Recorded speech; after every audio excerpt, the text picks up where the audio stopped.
Mega TV நேயர்களுக்கு வணக்கம். பெண்கள்.com நிகழ்ச்சியில் சுபகிரகம் பகுதியில் அனைவரையும் சந்திக்கிறதுல மிகவும் மகிழ்ச்சி. இன்றைக்கி நம்ம என்ன பார்க்க போகிறோம் அப்படின்னு பார்த்தீங்கன்னா, ஜனவரி மாதம் 10ஆம் தேதி வெள்ளிக்கிழமை வைகுண்ட ஏகாதேசி. இந்த மார்கழி மாதம் அப்படின்னாலே பெருமாளுக்கும் சரி, நம்மளுடைய சைவ பக்தர்களுக்கும் சரி ஆருத்ரா தரிசனம் வரும். அது இன்னும் 3 நாளில் வந்துடுறது. ஸோ இந்த 10ஆம் தேதி வெள்ளிக்கிழமை வைகுண்ட ஏகாதசி, இதனுடைய கதை என்ன, வைகுண்ட ஏகாதசி அன்னைக்கு நம்ம ஏன் இரவு கண் விழித்து பெருமாளை வணங்குகிறோம், அப்புறம் துவாதசிக்கு என்ன பண்ணணும் அப்படிங்கிறத இந்த பதிவில் பார்க்க போகிறோம். இந்த வைகுண்ட ஏகாதசிங்கிறது மார்கழி மாதம் அமாவாசைக்கு பிறகு வரக்கூடிய வளர்பிறை 11ஆவது நாள் ஏகாதசி திதி. 11ன்னா ஏகாதசி. இது வருடம் முழுவதுமே நமக்கு ஒரு மாதத்திற்கு 2 ஏகாதசி வரும். ஸோ ஒரு வருடத்தில் மொத்தம் 24 ஏகாதசி வருது. சுக்லபக்ஷம், கிருஷ்ணபக்ஷம். இப்படி ஒரு ஏகாதசிக்கும் நீங்கள் சித்திரை மாதம் ஆரம்பித்து பங்குனி மாதம் முடிகிற வரைக்கும் ஒவ்வொரு ஏகாதசிக்குமே ஒவ்வொரு பெருமைகள் எவ்வளவோ புராண கதைகள் இருக்குது. இதில் இந்த வைகுண்ட ஏகாதசியினுடைய ரொம்ப சிறப்பாக சொல்லப்படுகிற வைணவ தலம் எது அப்படின்னு பார்த்தீங்கன்னா, 108 திவ்ய தேசத்தில் பிரதானமாக முதல்ல சொல்லக்கூடிய பூலோக வைகுண்டம்னு சொல்லக்கூடிய ஸ்ரீரங்கம் தான். ஸோ ரங்கநாதர் அந்த வைகுண்ட வாசல் வழியாக வர்றது இந்த பகல் 10 ராப்பத்து உற்சவம். ஸோ இந்த பகல் 10 உற்சவம் வைகுண்ட ஏகாதசியோட முடிஞ்சு அதுக்கப்புறம் ராப்பத்து உற்சவம் 10 நாள் நடக்கும். 21 நாட்கள் ஸ்ரீரங்கத்தில் நடக்கக்கூடிய இந்த மார்கழி மாதத்தில் அத்தியாயன உற்சவம்னு சொல்லக்கூடியது. ஸோ இதில் திருநெடுந்தாண்டகம் அப்படிங்கிற பாசுரம் தான் முக்கியமாக பாடுவாங்க. எப்பவும் நடக்கக்கூடிய அந்த விஸ்வரூப சேவை இப்போ இருக்காது இந்த மார்கழி மாதத்தில்.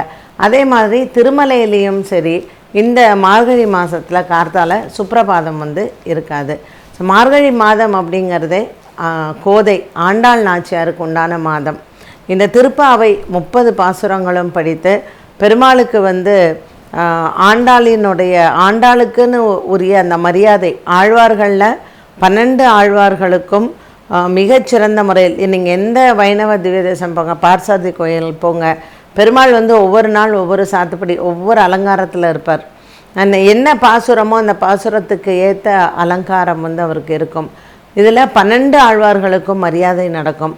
கடைசி நாளான அந்த வைகுண்ட ஏகாதசியும் போது தான் நமக்கு நம்மாழ்வார் மோட்சம் அப்படிங்கிறது நடக்கும். இந்த அத்தியாயன உற்சவம், இந்த வைகுண்ட ஏகாதசியினுடைய முக்கியத்துவம் என்ன அப்படின்னாலே, நம்ம விரதம் இருந்து ஏகாதசி விரதம் இருந்து பெருமாளை எவ்வளோக்கு எவ்வளோ நம்ம ஒரு பக்தியோடு அவரை வணங்குகிறோமோ, நம்ம இறந்த காலம் பிறகு நம்ம இறந்த உடனே நம்ம ஆத்மா வைகுண்டம் போகிறதுக்கான வழியை இந்த வைகுண்ட ஏகாதசி விரதம் நமக்கு கொடுக்கும். ஒவ்வொரு மாதமும் மாதத்தில் 2 நாள் ஏகாதசி திதி வருது.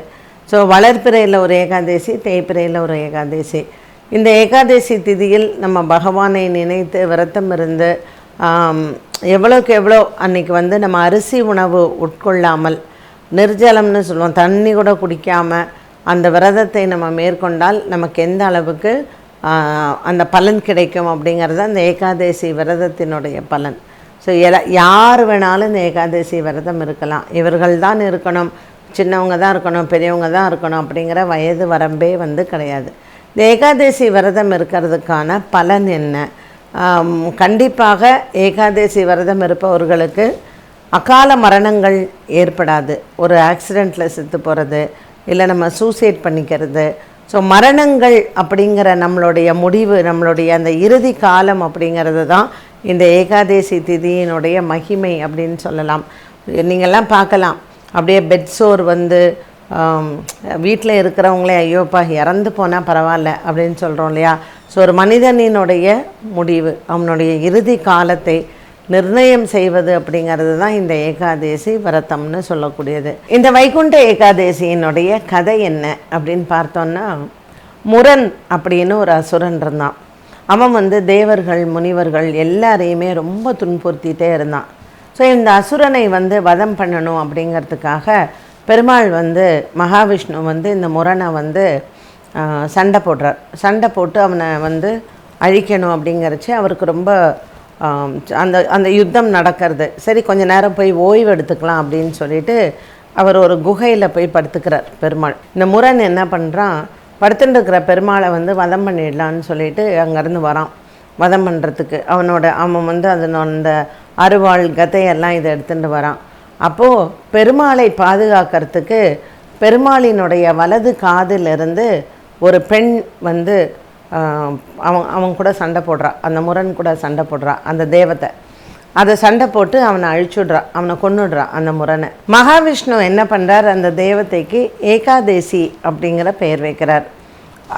11ஆவது நாள், அமாவாசைக்கு அப்புறம் 11ஆவது நாள், பௌர்ணமிக்கு அப்புறம் 11ஆவது நாள், இந்த நாளை வந்து இந்த தேவதையினுடைய இந்த பெண் தேவதையினுடைய பெயரில் ஏகாதேசி அப்படிங்கிற பெயரை இந்த தேவதைக்கு வைக்கிறார். ஒரு புராணம் என்ன சொல்லுதுன்னா, இந்த ஏகாதேசி அப்படிங்கிற தேவதை அரிசியின் உருவிலிருந்து உருவானவள், அதனால தான் நம்ம வந்து ஏகாதேசி திதியில் அரிசி உணவு சாப்பிட்றதில்ல அப்படிங்கிற மாதிரி ஒரு புராண கதை வந்து சொல்லுது.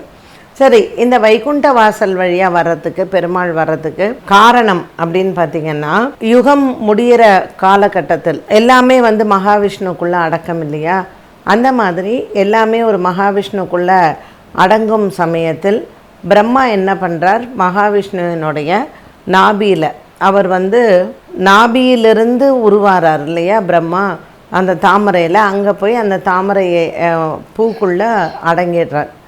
ஸோ மழை துளியும் வெயிலும் வரக்கூடிய அந்த தாமரை மலருது, பிரம்மாவும் அதிலிருந்து வருகிறார். ஸோ அடுத்த யுகம் ஆரம்பிக்கக்கூடிய சமயத்தில் அப்போது அந்த அதாவது உலகம் பிறக்கக்கூடிய ஒரு சமயத்தில் வந்து மது கைடபர் அப்படின்னு 2 அரக்கர்கள், இவங்க 2 பேரும் வந்து பெருமாள் அந்த வேதங்கள் 4 வேதங்களையும் எடுத்து அதை கொண்டு போய் கடலுக்கடியில் ஒழிச்சு வச்சிடுறாங்க. அப்போ பெருமாள் ஹயக்ரீவரும் வராக அவதாரமும் அப்போ பெருமாள் எடுத்து வேதங்களை வந்து காப்பாற்றுகிறார். அந்த 2 பேரும் மது கைடப்பர் 2 பேரும் என்ன பண்ணுறா, தேவர்கள் முனிவர்கள் எல்லாரையும் துன்புறுத்தும் போது பெருமாள்கிட்ட போய் எல்லாரும் முறையிடுறா. அப்போ பெருமாள்கிட்ட முறையிடும் பொழுது இந்த 2 அரக்கர்களையும் பெருமாள் வந்து இவாளை வதம் பண்ணுறார். அப்போ அன்னைக்கு இந்த மது கைடபர் ஆகிய 2 அசுரர்களையும் பெருமாள் வதம் பண்ணது வந்து இந்த வைகுண்ட ஏகாதேசி அன்று தான்.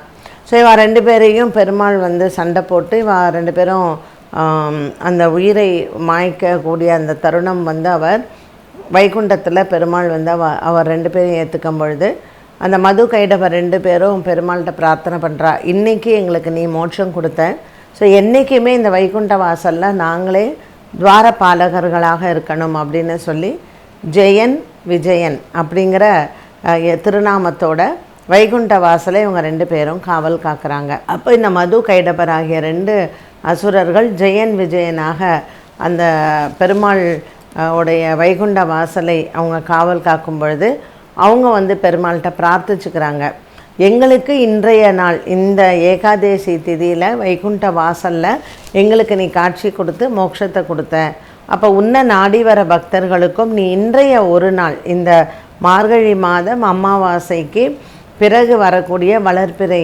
ஏகாதேசி திதியில் வைகுண்ட வாசல் வழியாக நீ வெளியே வந்து அச்சாவதாரத்தில் நீ வந்து பகவான் வந்து எல்லாருக்கும் உன்னை துதிக்கக்கூடிய மக்கள் எல்லாரும் அன்றைக்கி வந்து உன்னை யாரெல்லாம் பார்க்குறாங்களோ அவங்களுக்கெல்லாம் நீ இந்த வைகுண்ட பிராப்தியை கொடுக்கணும்னு சொல்லி பெருமாளை பிரார்த்திக்க அந்த வடக்கு வாசல் வழியாக இன்றைக்கும் வந்து பார்த்திங்கன்னா ஸ்ரீரங்கத்தில் வந்து ரங்கநாதர் இந்த வைகுண்ட ஏகாதேசி அன்னைக்கு வடக்கு வாசல் வழியாக பெருமாள் வெளியே வந்து பக்தர்கள் எல்லாருக்கும் அந்த நாளில் வந்து அவர் காட்சி கொடுக்குறார். ஸோ பூலோக வைகுண்டம் என்று சொல்லக்கூடிய ஸ்ரீரங்கத்தில் 10 நாட்கள் பகல் 10 ராப்பத்து உற்சவம் வந்து ஸோ மொத்தம் 21 நாட்கள், அதில் நம்மாழ்வார் மோட்சம் 12 ஆழ்வார்களுக்கும் இந்த அத்தியாயன உற்சவத்தில் பெருமாள் வந்து அது ஸ்ரீரங்கத்தில் வந்து நீங்கள் பார்த்திங்கன்னா ஒவ்வொரு நாள் ஒவ்வொரு திருநெடுந்தாண்டகம் பாசுரங்கள் பாடுறா இல்லையா, இதில் வந்து அவருக்கு உண்டான அந்த அலங்காரமே ஒவ்வொரு நாள் ஒவ்வொரு மாதிரி இருக்கும். ஒரு நாள் ஃபுல்லாக முத்துக்கொண்டையில் இருப்பார், ஒரு நாள் திருமங்கை ஆழ்வார் பெருமாளுக வந்து மரியாதை வாங்குகிற அன்றைக்கி அவர் வந்து நிறையா முத்து சரங்கள்னு சொல்லக்கூடிய கொத்து கொத்தாக ஒரு முத்து சரங்களில் உண்டான அந்த மாலையை வந்து போட்டுருப்பார். இடது பக்கம் அவருக்கு இருக்கக்கூடிய அந்த முத்து கொண்டை வந்து வித்தியாசமாக இருக்கும். ஒரு நாள் வந்து பாண்டியன் கொண்டை போட்டுருப்பார், ஒரு நாள் வந்து ஒரு ஆழ்வாருக்கு வந்து ஒவ்வொரு நாள் ஒவ்வொரு ஆழ்வாருக்கு மரியாதை உண்டு. ஸோ ஒரு நாள் வந்து ஒரு ஆழ்வாரினுடைய மரியாதையில் பெருமாள் வந்து தன்னுடைய விமானம், அப்படியே அந்த விமானத்தில் ரங்கநாதர் படுத்துட்டுருக்கிற அந்த பதக்கம் வந்து போட்டுருப்பார்.